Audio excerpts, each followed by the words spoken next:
Mes chers frères et sœurs dans le Seigneur,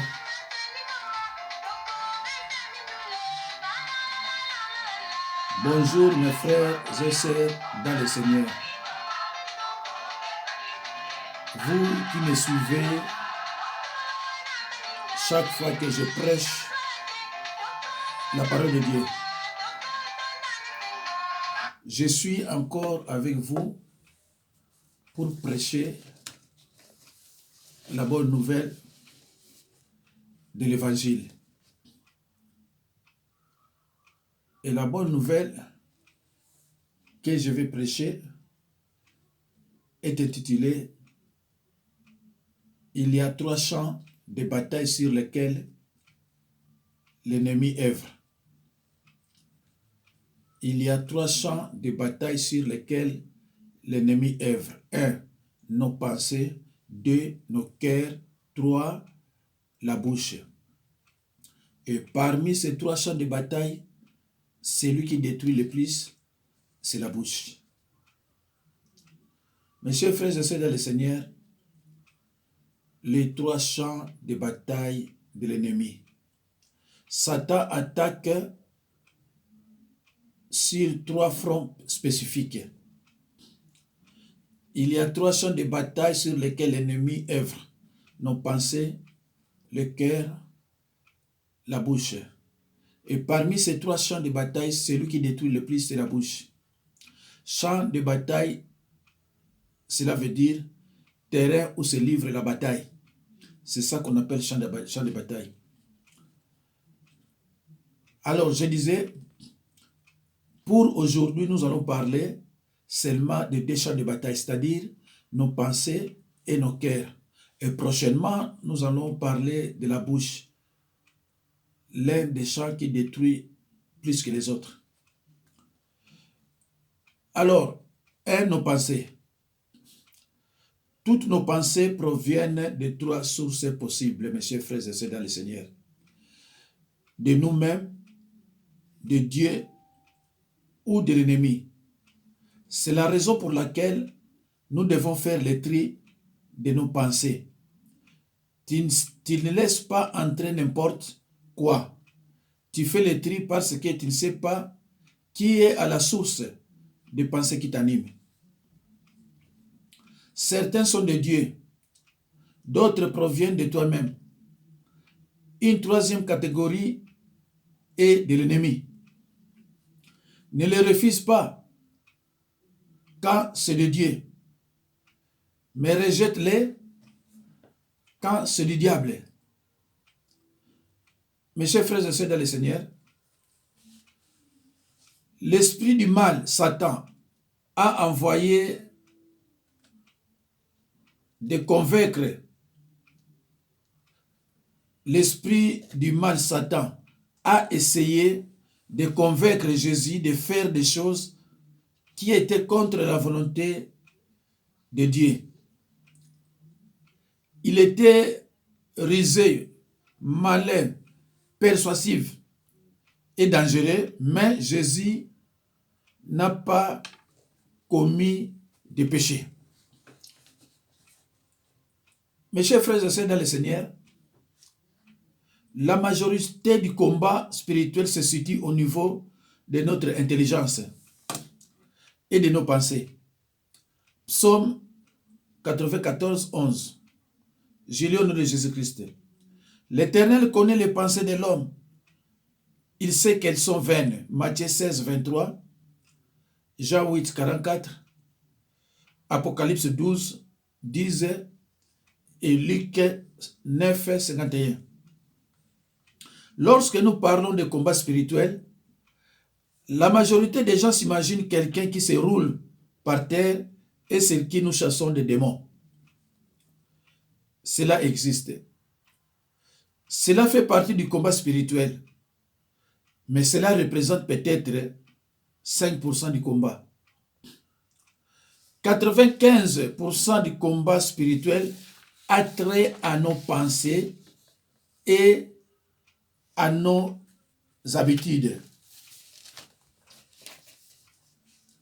Mes chers frères et sœurs dans le Seigneur, le rôle de l'ennemi est de nous empêcher d'arriver à la lumière qui est Jésus-Christ.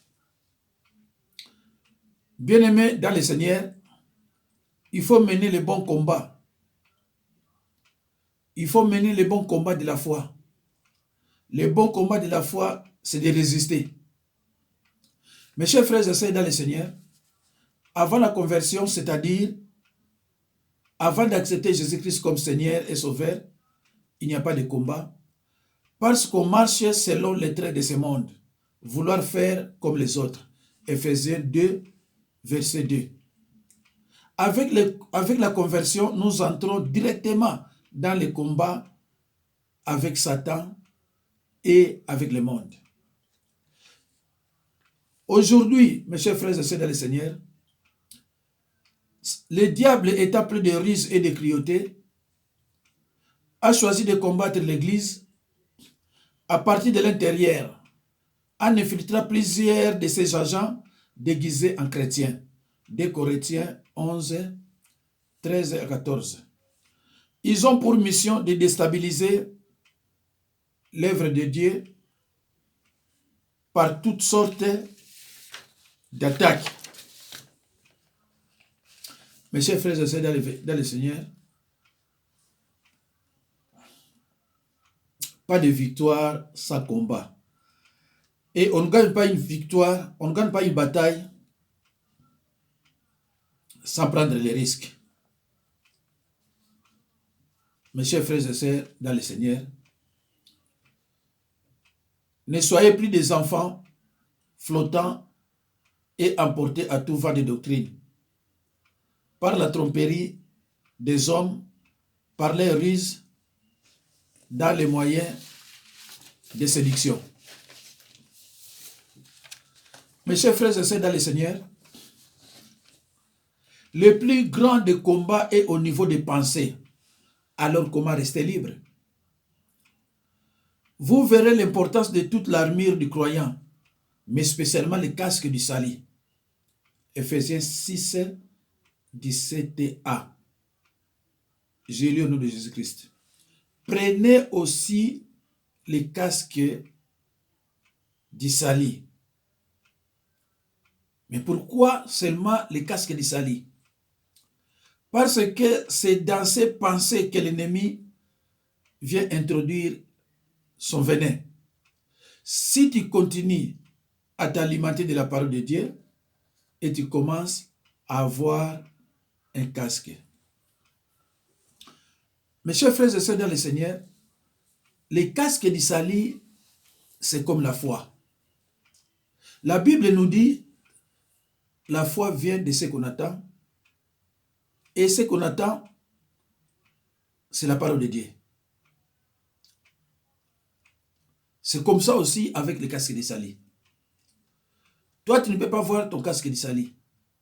Ni votre frère chrétien, il ne peut pas voir ça. Parce que l'ennemi a un œil spirituel ici. Un œil qui est invisible. Mais ça lui permet de voir partout. Mais un chrétien, n'est-ce pas, par contre, lui, il a un casque de salut.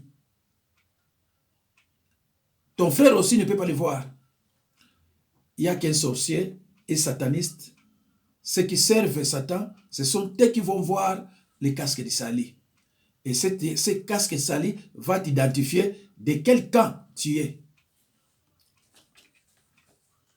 Mes chers frères et sœurs, si tu continues à t'alimenter de la parole de Dieu et tu commences à avoir un casque, raison pour laquelle Jésus-Christ nécessite de dire, ceux qui sont mes frères et sœurs, ce sont ceux qui écoutent la parole de Dieu et qui la mettent en pratique. Mais si tu n'as pas les casques du salut, Satan va te bombarder souvent la tête. C'est pour cela, mes chers frères et sœurs, il y a d'autres en dormant, ils n'arrivent pas à rêver. Quand ils rêvent, ils oublient. Parce que la tête a été bombardée. C'est dans nos pensées que Satan introduit son venin. Tu commences à te protéger et à avoir la vision un peu plus profonde. Tu prends vraiment le combat spirituel à cœur. Tu es engagé dans l'armée du Seigneur, tu deviens un vrai combattant spirituel. Mes chers frères et sœurs dans le Seigneur, si tu as les casques du salut, alors tu es maintenant un vrai combattant spirituel. Un sorcier ou bien un sataniste ne peut pas te gagner, il ne peut pas te vaincre. Il ne peut pas. Dès qu'il voit les casques de Sali, il va commencer maintenant à dire aux autres que toi tu es sorcier. Alors toi tu ne comprends pas que c'était un langage codé pour te dire que ah, celui-là on ne peut pas lui renverser. Mais toi tu ne sais pas que c'est un langage codé, tu commences à te plaindre. Dès qu'un sorcier te dit tu es sorcier, il ne faut pas que tu te plaignes. Parce qu'il sait qu'il ne peut pas te gagner. Il ne peut pas remporter la victoire. Parce que tu as un casque de Sali. Tout ce qu'il t'envoie fait aller-retour. Le casque du salut devient une sentinelle face aux pensées contraires à la sainte doctrine et nous identifie à notre camp. 2 Corinthiens 5, 17. Qu'est-ce qui est écrit dans 2 Corinthiens 5, 17? Si quelqu'un est en Christ, il devient une nouvelle créature. Mais c'est normal, parce que tu as le casque du salut. Mais tant que tu n'auras pas le casque du salut, tu ne seras pas aussi un croyant né de nouveau. Par définition, un chrétien, c'est un croyant né de nouveau. Alors, 2 Corinthiens 5, 17, Galates 15, verset 6, Ephésiens 2, 8 à 9, Hébreux 5, 9, Jean 1, 12, Galates 2, 20, Colossiens 2, 20. Frères et sœurs en Christ, Satan s'infiltre dans les pensées par la convoitise des yeux, la convoitise du cœur et l'orgueil de la vie. Notre chair se sent à l'aise en satisfaisant le monde, car elle est l'amie du monde. L'amour du monde ôte à nous l'amour de Dieu. 1 Jean 2, 5 à 17, Romains 12, 2. Frères et sœurs en Christ, Dieu nous a donné une imagination active pour la foi. Cet aspect de notre personnalité devient un endroit convoité par Satan. Psaume 112, 7. Psaume 112, 7. Job 3, 25. Proverbe 10, 24. Hébreux 11, 1. Marc 11, 24.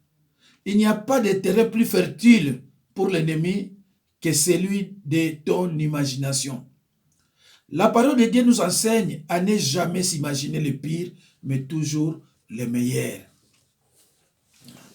Mes chers frères et sœurs, dans le Seigneur, lisons dans Psaume 112, 7. Le Psaume 112, 7 nous dit, il ne craint point les mauvaises nouvelles. Son cœur est ferme, constant à l'Éternel. Frères et sœurs en Christ, nous sommes dans la partie de l'intellect où se livre le pire des combats. L'ennemi vient t'inculper de pensées.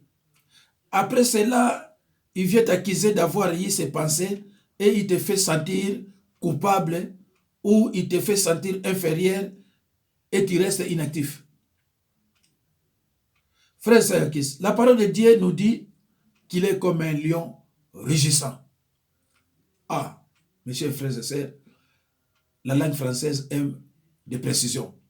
La Bible dit, il est comme un lion. Donc, ce n'est pas un lion. Pourquoi pas nous dire c'est un lion? On dit, il est comme un lion. Mes chers frères et sœurs dans le Seigneur, il est comme un lion rugissant. Ce qui te lance n'a plus d'effet. Il a été dépouillé. Il n'a qu'une carabine, pourtant, cette carabine est vide. Même si tu es victorieux, il cherchera une autre méthode. Il revient toujours sans cesse. Il revient à l'attaque. Satan, c'est un stratège. Même si tu es sorti victorieux, il ne peut pas remporter la victoire, il ne peut pas te gagner, mais il va toujours revenir. 2 Corinthiens 10, 3 à 5. Philippiens 4, 13. Romains 8, 1. Ésaïe 53, 5. Hébreux 12, 15. Frères et sœurs en Christ, le combat spirituel consiste à être vigilant vis-à-vis de chaque pensée. C'est notre responsabilité d'établir des sentinelles à l'entrée de notre intellect. Frères et sœurs dans le Seigneur, le combat spirituel consiste à être vigilant vis-à-vis de chaque pensée. C'est notre responsabilité d'établir des sentinelles à l'entrée de notre intellect. Ephésiens 6, 17, Philippiens 4, 7 à 8, Proverbes 23, 7, Matthieu 13, 25. Frères et sœurs en Christ, dans Matthieu 13,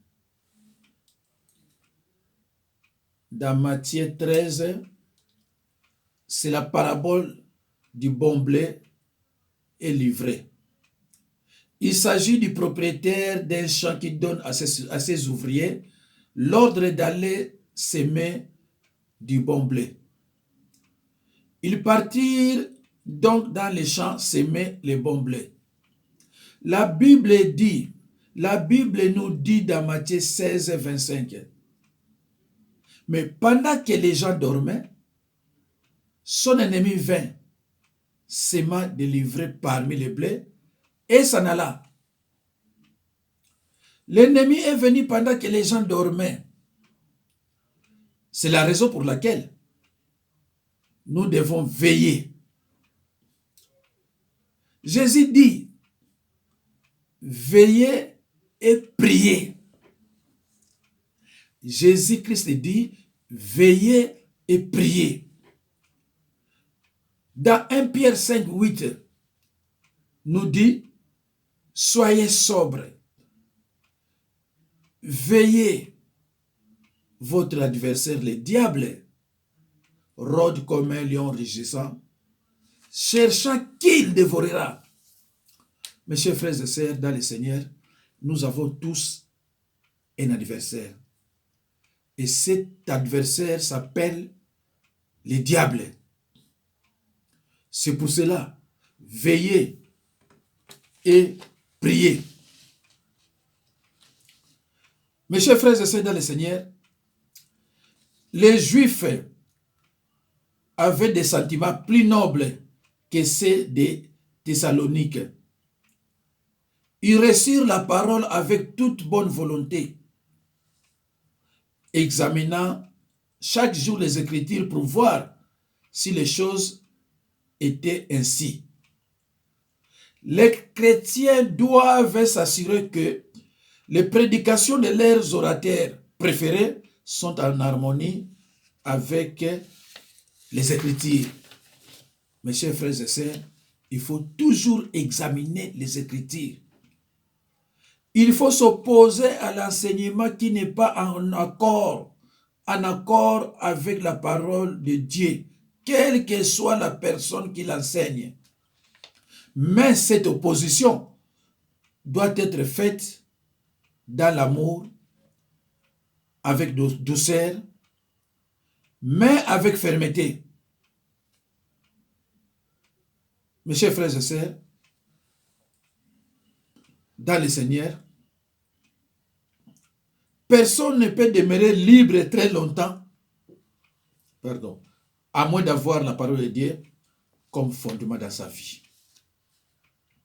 L'apôtre Jean déclare, si quelqu'un vient à vous et n'apporte pas notre doctrine, ne le recevez pas, car celui qui lui dit, Sali participe à ses mauvaises œuvres. Mes chers frères et sœurs, dans le Seigneur, ne craignons pas nos ennemis, mais ayons la parole de Dieu. Ils ne nous craindront que si nous sommes couverts du sang de Jésus-Christ et marchons dans la crainte de Dieu, étant séparés des péchés.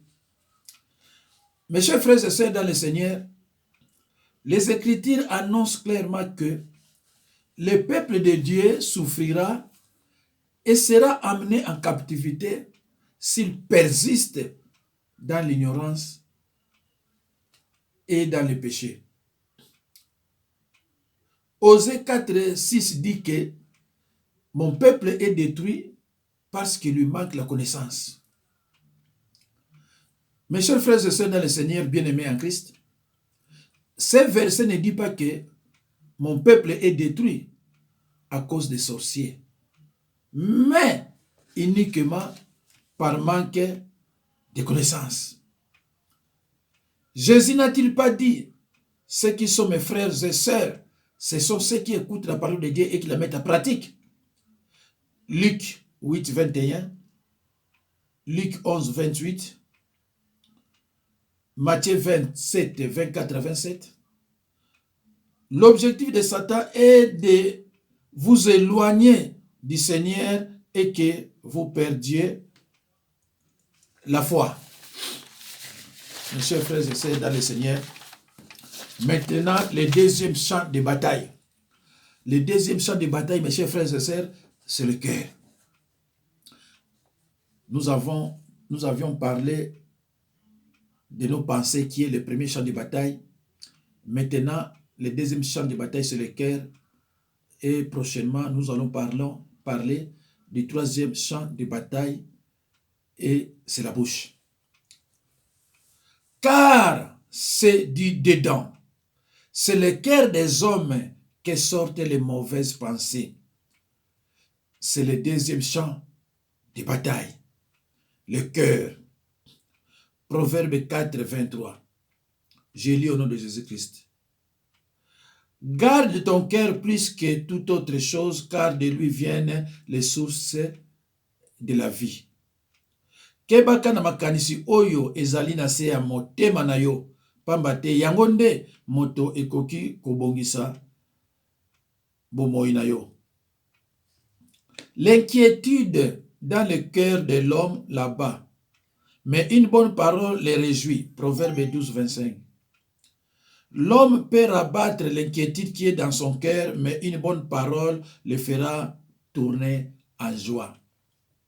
Kozala na mawa na motema elembisaka moto nzoto, kasi maloba ya kitoko epesaka ye esengo. Mes chers frères et sœurs, n'oubliez pas aussi de lire les versets 34, psaume 34, versets 7 à 8.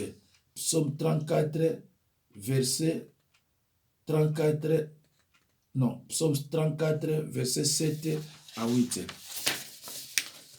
Mes chers frères et sœurs dans le Seigneur, c'est notre responsabilité quotidienne de gérer notre vie, de faire des choix,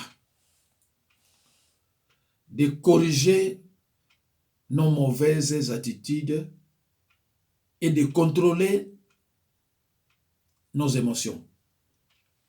Marc 7, 21 et Marc 7, 23.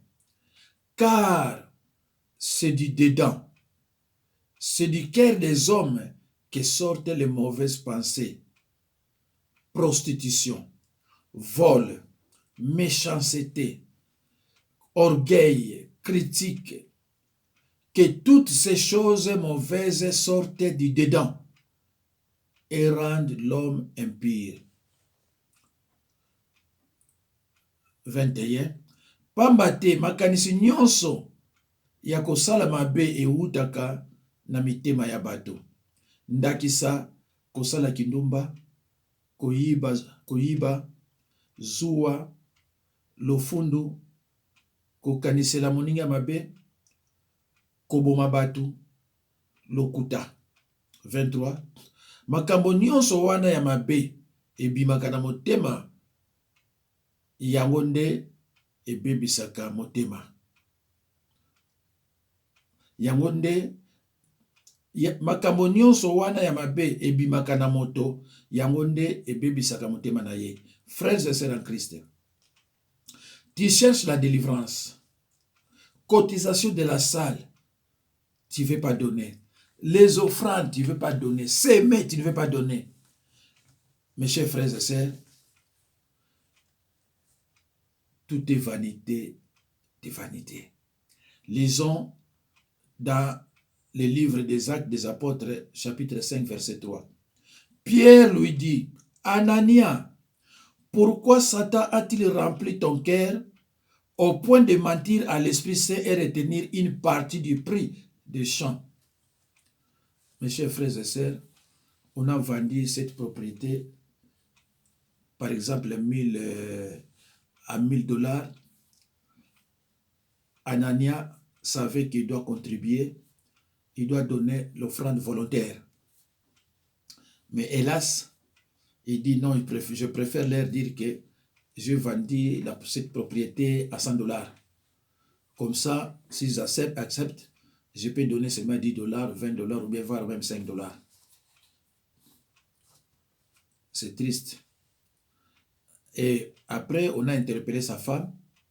Comme la femme a été toujours complice, les deux ont trouvé la mort.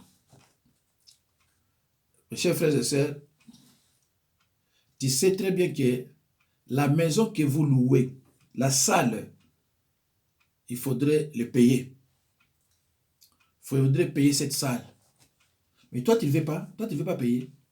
Tu ne veux pas donner des offrandes. Tu ne veux pas aussi s'aimer. Donc, tu marches contre la volonté de la parole. Lisons dans Jérémie 17, 10. J'ai lu au nom de Jésus-Christ. Moi, l'Éternel, j'éprouve le cœur, je sonde les reins, pour rendre à chacun selon les fruits de ses agissements. Kasi ngai Nzambe nayebaka makanisi oyo ezali na motema ya moto. Namonaka makambo oyo ebombama na kati na ye. Ngai Nzambe napesaka moto nyonso lifuti oyo ekoki na ye. Mes chers frères et sœurs dans le Seigneur, frères et sœurs, Dieu est omniprésent. Proverbe 14, 3. Les yeux de l'Éternel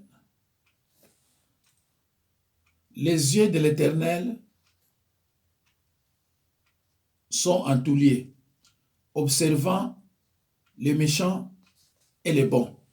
Job 34, 21, Hébreux 4, 13, Psaume 31, 15, 2 Chroniques 16, 9. Mes chers frères et sœurs de le Seigneur, plusieurs chrétiens ont une vie misérable. Ils ont des problèmes de personnalité, des problèmes dans leur mariage, dans leurs relations, parce qu'ils donnent accès au diable à travers de mauvaises attitudes qui refusent de changer. Mes chers frères et sœurs, dans le Seigneur, partout où Dieu œuvre puissamment, Satan est toujours présent. Partout où Dieu œuvre puissamment, Satan est toujours présent pour s'y opposer et entraver l'action divine. Bien-aimés en Christ, lorsque Paul prêchait et accomplissait des miracles, des exorcistes juifs itinérants se trouvaient à Éphèse utilisant le nom de Jésus-Christ, utilisant le nom du Seigneur Jésus-Christ comme une formule magique. Comme une formule magique. Ces hommes ordonnèrent aux esprits malins de sortir des possédés. Acte de sortir des possédés. Acte 19, 13, 17. Mes chers frères et sœurs, nous sommes presque à la fin. Paul trouvait juste que tout ce qu'il affirmait soit examiné à la lumière des Écritures et qu'il puisse donc être contesté s'il s'est trompé. Actes des Apôtres 17, 11. Mes chers frères et sœurs, les 3 champs de bataille de l'ennemi, cela veut dire quoi? Cela veut dire que nous sommes dans le combat spirituel. Alors, qu'est-ce que le combat spirituel? Le combat spirituel, c'est la bataille que l'on livre à Satan et ses serviteurs par la prière et par l'observance de la parole de Dieu. Le combat spirituel, c'est la bataille que l'on livre à Satan et ses serviteurs par la prière, 1 Thessaloniciens 5, 17, et par l'observance de la parole de Dieu. Josué 1, 8 à 9. Matthieu 7, 24 à 27. Mes chers frères et sœurs, c'est la fin de notre enseignement d'aujourd'hui sur les 3 champs de bataille. Parmi les 3 champs de bataille, il y a 3 champs de bataille sur lesquels l'ennemi œuvre. Je vous ai dit que c'était nos pensées, nos cœurs et la bouche. Alors aujourd'hui, nous avions parlé seulement de nos pensées et nos cœurs. Mais prochainement, ou alors demain, on va parler maintenant de la bouche. Les champs de bataille, parmi les 3 champs de bataille, celui qui détruit le plus, et c'est la bouche. Monoko. Mes chers frères et sœurs, au revoir et à la prochaine occasion. Merci, mes chers frères et sœurs. Que Dieu vous bénisse. N'oubliez pas de suivre cet enseignement, de visionner cet enseignement plusieurs fois. Et n'oubliez pas surtout de la partager. Frères et sœurs, je vous en supplie, n'oubliez pas de partager cette vidéo. Merci beaucoup de m'avoir écouté. Merci, mes chers frères et sœurs, aussi de votre patience. Merci beaucoup. Merci beaucoup. À demain.